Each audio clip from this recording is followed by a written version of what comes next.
अस्सलाम वालेकुम फ्रेंड्स। आज के इस लेक्चर में हम करेंगे numerical problem on slope and deflection of simply supported beams. मैंने और भी वीडियोस बनाई हैं इसके ऊपर, अगर आपने वो नहीं देखी हो तो डिस्क्रिप्शन में लिंक गिवन है। तो आज हम करते हैं वाला क्वेश्चन। तो find the maximum slope and deflection at centre, मतलब मैक्सिमम स्लोप निकालनी है और डिफ्लेक्शन एट सेंटर निकालना हमको। ये हमको दिया हुआ है simply supported beam. Simply supported beam में लिखा हुआ दो ही लोड दिए हुए हैं हमको, 7 किलो न्यूटन और 5 किलो न्यूटन का। ठीक है, तो हम देख लेते हैं सबसे पहले क्या होती है स्टेप्स। सबसे पहले तो आपको ये आर ए और आर बी रिएक्शंस कैलकुलेट करनी पड़ेगी। जो सपोर्ट रिएक्शन निकलेंगी वो आपको कैलकुलेट करनी पड़ेंगी। तो calculate support reaction first step हो गई हमारी। ये सपोर्ट रिएक्शन निकालने के लिए आपको मालूम होता है हम क्या करते हैं, summation of F of Y zero करते हैं। ये इक्विलिब्रियम इक्वेशन है। जब हम एस एफ डी और बी एम डी बनाते हैं तब हम इस इक्वेशन का यूज़ करते हैं। तो वही summation of F Y is equal to zero, मतलब जो ऊपर फोर्स हैं वो सारे नीचे फोर्स के बराबर, मतलब जो भी ऊपर लग रहे हैं फोर्स इज इक्वल टू नीचे वाले फोर्स। मतलब ऊपर लग रहे हैं हमारे दो आर ए और आर बी, तो R A plus R B, और नीचे कौन से लग रहे हैं 7 और 5 वाला, तो 7 प्लस 5 इक्वल टू, है ना। तो R A plus R B हुआ 12। तो ये एक इक्वेशन निकली हमारी आर ए और आर बी की, है ना। अब हमको क्या करना है कि दूसरी इक्वेशन हम लगाते हैं summation of moment at A zero, मतलब कोई भी एक सपोर्ट पे आप मोमेंट ज़ीरो ले लेते हैं। मतलब मान लो हमने इस सपोर्ट पे मोमेंट ज़ीरो लिया, या इस पे भी ले सकते हो, तो हमने इस पे लिया ज़ीरो, तो इस पे मोमेंट ज़ीरो लिया। तो हम क्या करना है, इसके ऊपर ऐसे है, हमको इसको छुपा लेना है। फिर हम देखना है सारे फोर्सेस का, इसके राइट साइड में जितने भी फोर्स आ रहे हैं उन सबका मोमेंट लेना है। तो देखो मैंने यहाँ पे साइन कन्वेंशन यूज़ किया है, क्लॉकवाइज पॉजिटिव और एंटी क्लॉकवाइज नेगेटिव। आपकी मर्जी हो तो आप उल्टा भी कर सकते हो, है ना। तो देखो क्लॉकवाइज पॉजिटिव, तो 7 वाला क्लॉकवाइज घुमाएगा, तो क्लॉकवाइज 7 इंटू डिस्टेंस करनी पड़ेगी हमको। मोमेंट ले रहे हैं मतलब लोड इंटू डिस्टेंस, तो 7 इंटू 2। तो पहला हो गया आपका 7 इंटू 2। दूसरा देख ले तो 5 इंटू 6, 2 प्लस 4 6 हुआ ना ए से, तो 6 हो गया, 5 इंटू 6। अब ये भी क्लॉकवाइज घुमा रहा है, ये भी क्लॉकवाइज घुमा रहा है। अब ये लास्ट वाला हो गया आपका आर बी, आर बी भी आ रहा है ना, तो R B into 9, R B into 9 कैसे, देखो आर बी तो रिएक्शन हो जाएगी और 9 पूरी स्पैन, 2 प्लस 4 6 और ये 3 9। तो ये कैसे घुमाएगा, एंटी क्लॉकवाइज, देखो एंटी क्लॉकवाइज घूम रहा है, एंटी क्लॉकवाइज नेगेटिव, तो minus R B into 9 is equal to 0। अब आप देखो आर बी इंटू 9 कैलकुलेट करोगे तो आपको वैल्यू आएगी आर बी की 4.89 किलो न्यूटन अप्रॉक्सीमेट, है ना। तो इससे आर ए निकाल लोगे, आर ए कैसे, क्योंकि देखो R A plus R B की इक्वेशन आपको गिवन है, इससे आर ए आप निकाल लो, क्या आएगा 7.11 किलो न्यूटन। अब ये चीज़ करने के बाद अब आपको क्या करना है कि जो हमारी स्टेप्स होती हैं कि हम डिफ्लेक्शन और स्लोप किस तरह से कैलकुलेट करते हैं वो करेंगे। तो हम choose section X X at a distance X from B just near the left hand support A. इसका मतलब ये है कि जो हमारा बीम है उसमें आपको एक सेक्शन एक्स एक्स सिलेक्ट करना है जस्ट नियर ए वाला हो गया आपका, ये भी हो गया। तो जस्ट नियर ए मतलब जस्ट नियर ए के पास में, और बी से एक्स डिस्टेंस पे, मतलब लेफ्ट हैंड सपोर्ट पे आओ आप, बी से एक्स डिस्टेंस पे आ जाओ लेफ्ट हैंड सपोर्ट की तरफ, तो जस्ट इसके पास में एक सेक्शन लो एक्स एक्स, इसकी बी से डिस्टेंस कितनी है, तो एक्स है। यही करते हैं हम स्लोप एंड डिफ्लेक्शन में, पहले भी वीडियो में बता रखा है मैंने। तो एक्स एक्स सेक्शन चूज़ किया। अब आप चाहो तो इधर से भी आप चूज़ कर सकते हो, है ना। मतलब सेक्शन अगर बी के पास लेना हो तो ए से एक्स डिस्टेंस भी चूज़ करते हो, वो आपके ऊपर है। तो हमने यहाँ से लिया बी से x x section x distance पे।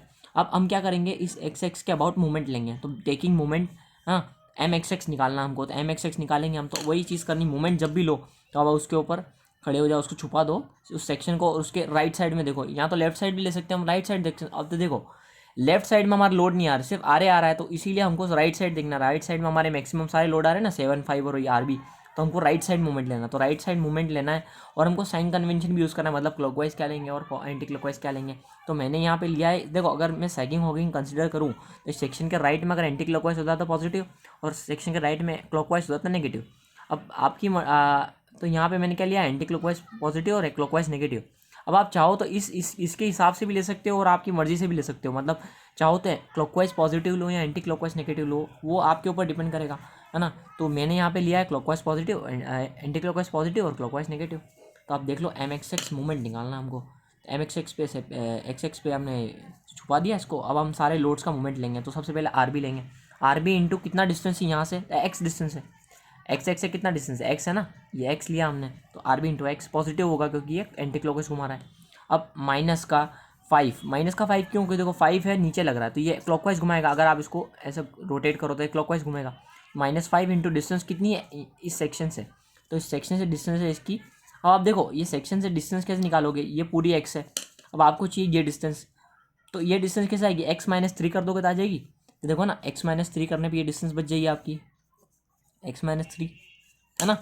देखो ये x पूरी है, इसमें से 3 माइनस किया तो क्या हुआ, ये डिस्टेंस आ गई 5 की, एक्स एक्स से आ गई दूरी, तो कितनी है x-3, तो 5 इंटू x-3 हो गया। इसका मोमेंट।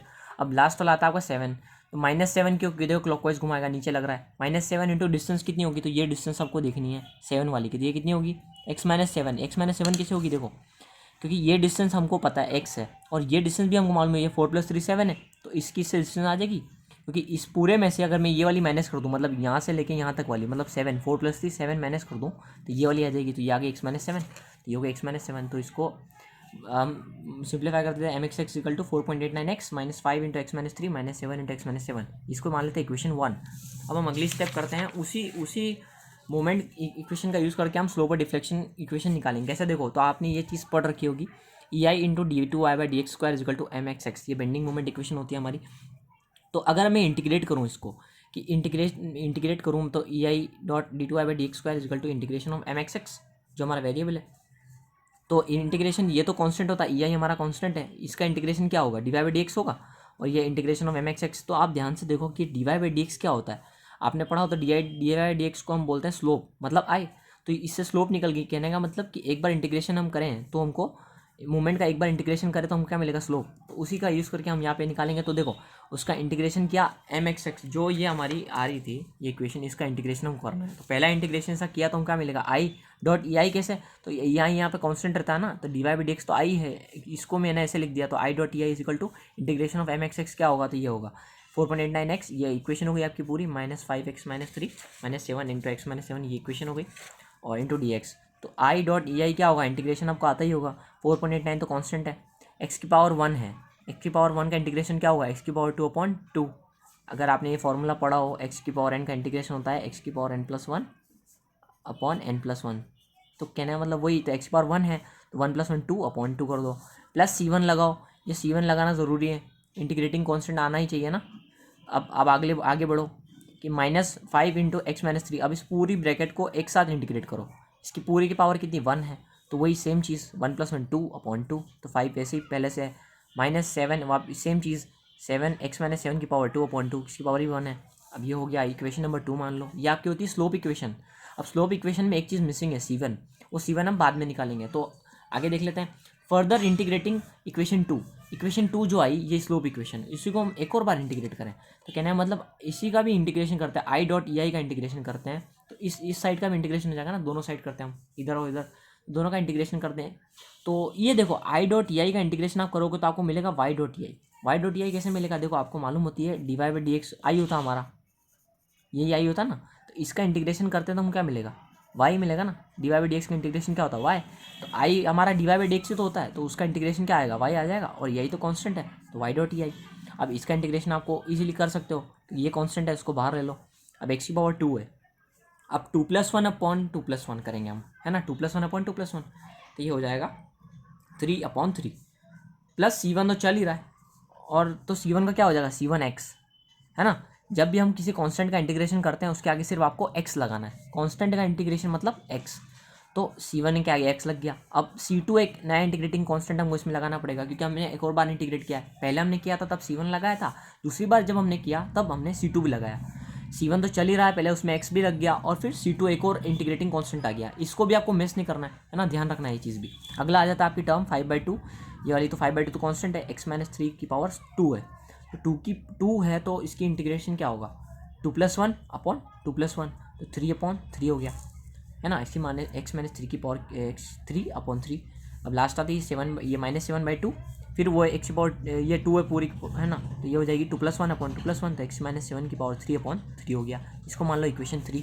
ये आपकी होती है डिफ्लेक्शन इक्वेशन। हमने दो तरह निकाली, दो इंटीग्रेशन करने पे हमने डिफ्लेक्शन इक्वेशन निकाली, मतलब पहले पे क्या स्लोप इक्वेशन आई, दूसरे पे डिफ्लेक्शन इक्वेशन आई। अब आपको क्या करना है, C1 और C2 की वैल्यू फाइंड करनी है। तो C1 और C2 की वैल्यू कैसे फाइंड करें, अब C1 और C2 की वैल्यू फाइंड करने के लिए आपको बाउंड्री कंडीशंस यूज़ करनी पड़ेंगी। बाउंड्री कंडीशंस क्या होती है हमारी सिंपली सपोर्टेड बीम के लिए, तो देखो सिंपली सपोर्टेड बीम है तो आपको ये चीज़ मालूम होनी चाहिए कि जो यहाँ पे ये जो सपोर्ट होते हैं वहाँ पे आपकी जो डिफ्लेक्शन है वो जीरो होती है, दोनों सपोर्ट्स पे जीरो होगी डिफ्लेक्शन, ऑब्वियसली डिफ्लेक्शन जीरो होगी ना। ये देखो यहाँ पे डिफ्लेक्शन जीरो है, यहाँ पे मैक्सिमम होती है सेंटर में, यहाँ पे जीरो, यहाँ जीरो, तो यहाँ पे एक्स की वैल्यू क्या होगी आपकी, देखो ध्यान से, जब हमने कहाँ से एक्स माना था, हमने एक्स माना था बी से, तो यहाँ पे एक्स यहाँ से मान रहे हैं हम इस तरफ, तो यहाँ पे एक्स की वैल्यू क्या आई है हमारी जीरो, क्योंकि यहाँ पे खड़े हम तो मतलब आगे बढ़ेंगे तो मैं एक्स की वैल्यू जीरो, फिर हम जैसे जैसे आगे बढ़ेंगे एक्स की वैल्यू बढ़ेगी, और ए सपोर्ट पे जब आएंगे तो एक्स की वैल्यू क्या आ जाएगी, तो टोटल जो भी लेंथ आई हम 3 + 4 7, 7 + 2 9, तो एक्स बराबर यहाँ पे 9 हुआ और यहाँ पे 0, तो मतलब x 0 यहाँ है और यहाँ x 9 यहाँ पे है। वैसे अगर उल्टा होता, अगर आपने x यहाँ से कंसिडर किया होता इसके बाद, तो यहाँ पे x 0 होता है, x 9 यहाँ पे होता। तो अब देखो x 0 पे क्या होगा, y 0 होगा, ऑब्वियसली x 0 पे y 0 होगा, क्योंकि सेक्शन यहाँ पे हमारा और यहाँ से x 0, यहाँ x 9 है और x 9 पे y 0 होगा। दोनों का इक्वेशन इसका यूज़ करके हमको इस इक्वेशन नंबर 3 में पुट करनी है दोनों वैल्यूज़। तो पुट इन इक्वेशन नंबर 3, पहले हम कर देते हैं x = 0। तो x = 0 क्या इस इक्वेशन के अंदर, तो x = 0 करने पे क्या आएगा, ये तो पूरी 0 हो जाएगी। फिर अगली देखो ये भी 0 हो जाएगी, ये 0 0 मल्टीप्लाई कर 0, फिर बचेगा आपका C2 वैसे ही रहेगा। और फिर देखो C1x है तो ये भी 0 हो जाएगा, ये भी 0 हो गया। फिर आपका आएगा -5/2, 0 - 3 की पावर क्यूब 3/3, -7/2, 0 - 7 की पावर 3/3। अब आपको ये तो 0 हो गए, C2 बचा। अब आपको एक चीज़ का ध्यान रखना है, कभी भी इस हम डबल इंटीग्रेशन जब भी मेथड यूज़ करते हैं, तो जब भी अगर नेगेटिव ब्रैकेट आपको दिखे, मैं पहले ही बताइए आपको, जब भी नेगेटिव ब्रैकेट दिखे तो उसको पूरे को 0 कंसिडर करो। मतलब नेगेटिव ब्रैकेट, मैं ये नहीं कह रहा हूँ कि पावर लगा के आप करो, जैसे कि देखो -3 की पावर अगर स्क्वायर होता, मान लो -3 की पावर स्क्वायर जाओ 3 बन जाता। ऐसा नहीं बोल रहा हूँ कि ये पॉजिटिव है तो इसको 0 मत मानो। अगर ब्रैकेट में नेगेटिव टर्म आ रही है, मतलब ब्रैकेट में नेगेटिव टर्म आ रही है, पावर कुछ भी भले कुछ भी हो, n पावर है ना, तो उसको 0 कंसिडर करना है आपको। ये 0 कंसिडर की, अब ये 0 हो गई। अब ये देखो -0 - 7, तो 0 नेगेटिव ब्रैकेट, तो इसको भी 0 कंसिडर करो। मतलब दोनों टर्म 0 हो गई आपकी। अब नेगेटिव ब्रैकेट जब भी आए तो 0 लो, इसको नेगलेक्ट कर दो, कहने का मतलब इग्नोर। तो C2 की वैल्यू हमारी यहाँ से आई 0, C2 की वैल्यू 0 निकल के आई। अब अगला देख लेते हैं, x 9 रखते हैं हम। हमने पहले क्या रखा था, x 0 रखा था इस इक्वेशन में। अब हमको इस इक्वेशन में x = 9 रखना, तो y क्या आएगा हमारा 0, इसमें रख देते हैं x = 9। तो y तो 0 हो जाएगा ना, y 0 हमको मालूम है, x = 9 फिर y 0, तो ये पूरी टर्म 0 हो गई। और यहाँ पे 9 रखना हमको x की जगह, तो हम देख लेते हैं। तो 4.89 x³ था, तो 9³ + 0 क्यों, क्योंकि देखो हमने C2 की वैल्यू तो निकाल ही ली, यहाँ पे 0 है, तो यहाँ पे C2 का तो रोल ही नहीं रहा है ना, 0 हो गया, तो वैसे ही 0 लिख दो उसको। प्लस C1 × x था, तो 9 हो गया, -5 9 - 3³ / 6 -7 9 - 7³ / 6, x - 7 और x - 3 था ना, इसीलिए। तो अब आप देखो कि इससे वैल्यू क्या निकल गई, 0 = 404.80 + C1 × 9। अब आपकी C1 की वैल्यू जो निकल के आई वो आई -44.97। आपकी C2 आया 0 और C1 आया आपका -44.97। अब इन्हीं वैल्यूज़ को आप इक्वेशन C1 और C2 की वैल्यूज़ को इक्वेशन 2 और 3 में पुट कर दो।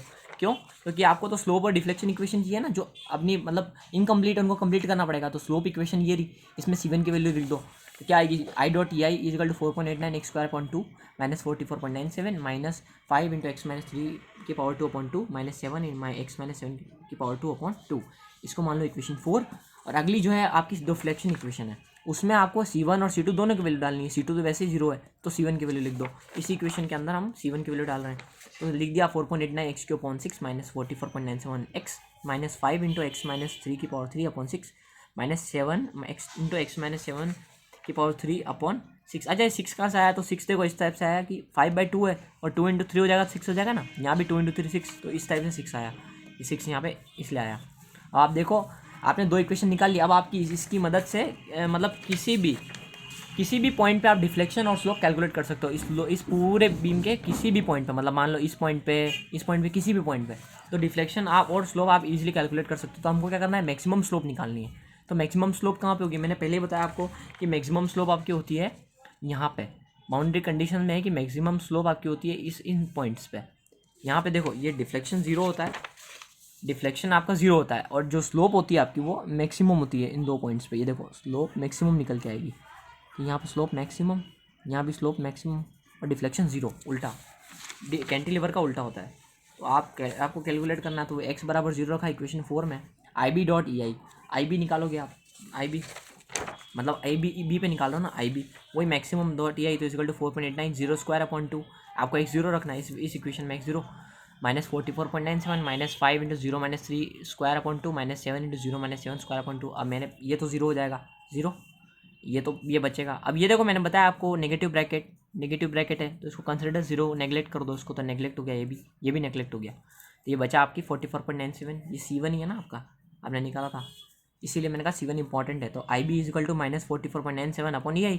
अब x = 9 रखो इक्वेशन 5 में। क्यों, क्योंकि देखो स्लोप तो 2 जगह मैक्सिमम होगी ना, एक बी पे होगी और ए पे होगी, एक बी पे और एक ए पे, यहाँ पे और यहाँ पे दोनों जगह, तो दोनों में रखो। तो x बराबर 9 रखा, पहले x 0 रखा था, फिर x 9 रखोगे तो IA भी मैक्सिमम है आपका, ये भी मैक्सिमम है। तो 4.89 इसमें रखना है हमको। तो 9 square upon 2 minus 44.97 minus 5 into 9 minus 3 की power square upon 2 minus 7 into 9 minus 7 का होल स्क्वायर अपॉन 2। तो IA.EI आया आपका 49.075। तो आई आपका 49.075 अपॉन EI। ये आई और आई भी आ गई आपकी मैक्सिमम स्लोप्स। अब आपको निकालना है डिफ्लेक्शन एट सेंटर। तो फॉर डिफ्लेक्शन एट सेंटर आपको क्या करना पड़ेगा, x बराबर 9/2 रखना पड़ेगा। 9/2 क्यों? तो देखो आप मिड पे आओगे तो कौन क्या वैल्यू होगी, देखो पूरा स्पैन 9 का है तो मिड पे क्या होगा, 9/2 ही होगा ना। 9/2 x बराबर 9/2 कहीं में रखनी है आपको, ये इस इक्वेशन में रखनी, कौन सी, डिफ्लेक्शन इक्वेशन, क्योंकि आपको डिफ्लेक्शन निकालना है। तो x बराबर 9/2 रखना है आपको, मतलब 4.5। तो 9/2 हमने रख दी। YC.EI 4.89 इंटू 9/2 का whole cube upon 6 minus 44.97 into 9/2 minus 5 into 9/2 minus 3 का whole cube upon 6 minus 7 into 9/2 minus 7 का होल क्यूब अपॉन 6। अब आप ये देखो नेगेटिव ब्रैकेट यहाँ पे देखो, आप देखो एक चीज़ देखोगे कि ये तो चलो हो जाएगा, स्क्वायर में आंसर वैल्यू आएगी कुछ, ये भी वैल्यू आएगी। अब यहाँ पे देखो 9/2 मतलब 4.3, तो 4.3 माइनस 3 करेंगे तो क्या आएगा, 1.3 आएगा आपका। तो ये चलो सेफ साइड में हम। अब आप देखो 9/2 माइनस 7 है, इसका मतलब क्या है, आपका 4.5 सॉरी 4.5 माइनस 7 करो, ये तो नेगेटिव ब्रैकेट हुआ ना। तो ये नेगेटिव ब्रैकेट एक सिंगल नेगेटिव ब्रैकेट है, तो ये जीरो होगा, ये जीरो नहीं होगा क्योंकि देखो 4.5 माइनस 3 है ये, तो ये बड़ा है। अब इसमें देखो 4.5 छोटा है और 7 बड़ा है, तो ये नेगेटिव ब्रैकेट इग्नोर करो तो ये जीरो हो जाएगा। अब YC.EI क्या आएगा आपका -130.91 और YC आएगा आपका EI नीचे चला जाएगा तो -130.91 अपॉन EI। अगर आप EI की वैल्यू डाल दो तो डेसिमल में आंसर आएगा। ये थी आज की वीडियो। अगर वीडियो पसंद आया तो प्लीज़ लाइक करना, और अगर कुछ ना समझ में आया तो कमेंट करके आप पूछ सकते हैं, और कमेंट भी कीजिए, कमेंट करते हो तो अच्छा लगता है मुझे।